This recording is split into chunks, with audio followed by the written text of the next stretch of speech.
Ever feel like you're pouring your paycheck into a bucket with holes in the bottom? You mean, like the money's just disappearing? Exactly. Like no matter how much you make, you're always scrambling to make ends meet. It's the dreaded paycheck-to-paycheck trap, and trust me, tons of people are stuck in it. Yeah, absolutely. So today, we're going to dive deep into a personal story. Someone who actually managed to break free from this cycle. They shared all the nitty-gritty details, the strategies, the mindset shifts, the whole shebang. Hopefully, we can pick up some tips and tricks along the way, huh? Sounds good to me. Okay, so first things first. Our source material today, like I said, is a single personal story. Not a financial guru or anything, just a regular person. Right. But that's what makes this so relatable, you know? Yeah, for sure. This isn't some highfalutin theory, it's real-life, tried and tested stuff. And their main focus, get this, wasn't just about creating a budget.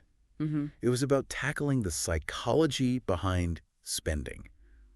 Like, why do we make the choices we do with our money? Exactly. It's super common to think that living paycheck to paycheck only happens to people with, low incomes. Mm, But actually, even those with decent salaries can find themselves in this situation. that's so true. So our source, they had this aha moment, right? They printed out their bank statements, like 3 months worth, Mm-hmm. and laid them all out on the table. Oh, wow. Talk about facing your financial demons head on. Yeah. And that's when it hit them. Those tiny little expenses, the coffee here, the lunch out there, those impulse buys, They add up they were adding up big time. big time. It was like death by 1,000 cuts. Oof. Yeah. That visual, seeing it all laid out like that can be super powerful. Absolutely. Yeah. And they were just like, wait a minute, where's all my money going? Mm-hmm. It's crazy how these insignificant expenses can really drain your account without you even realizing it, you know? For sure. It's not about beating yourself up, though, right? It's more about that awareness. Once you see where your money's actually going, then you can start to take control. Right. Awareness is key. Have you ever actually sat down and tracked your spending for like a whole month?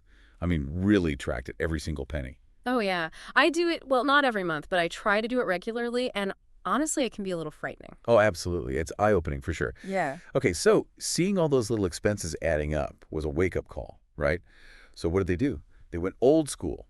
Pen, paper, and a detailed budget. Nice. No fancy apps or spreadsheets, just straight-up budgeting basics. Love it. And they really took it seriously.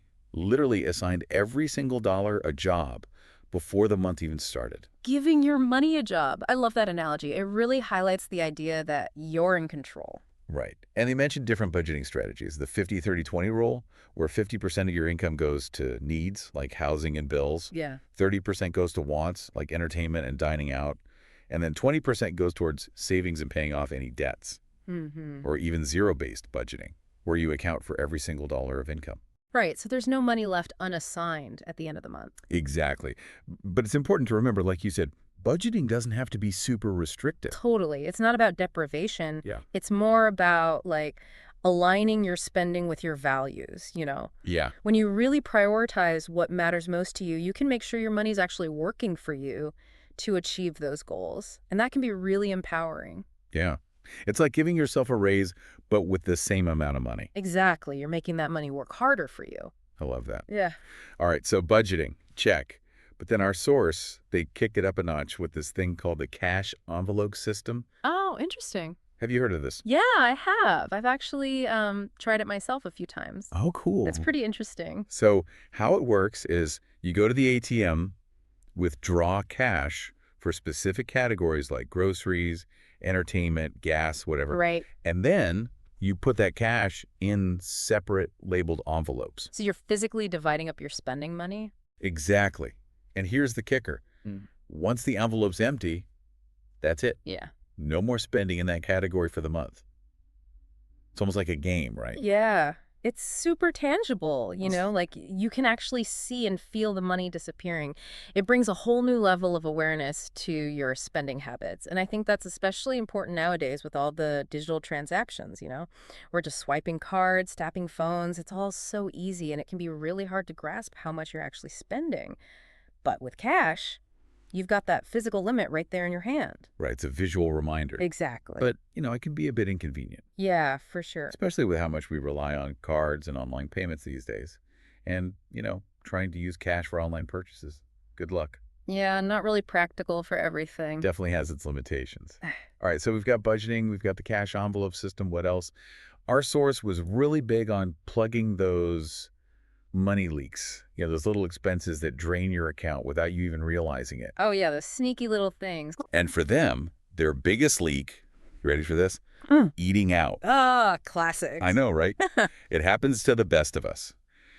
So they decided to tackle this head on by meal prepping on Sundays, like cooking big batches of food for the week. And, get this, they even started making fancy restaurant-style dishes at home. Nice. Talk about turning a weakness into a strength. Yeah. And it doesn't have to be eating out, right? Everyone has their own unique hidden expenses. Oh, for sure. Could be those subscription services you're barely using, those impulse buys at the checkout line, or even like that daily coffee habit. True, true. The key is to really be honest with yourself.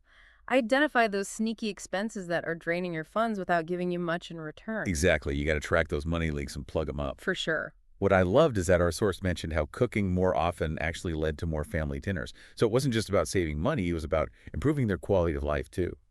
Exactly. And that brings us to like the core message of this whole story, right? It's about shifting from a scarcity mindset, that feeling of never having enough, to a mindset of intentionality and control. Yeah, I love that.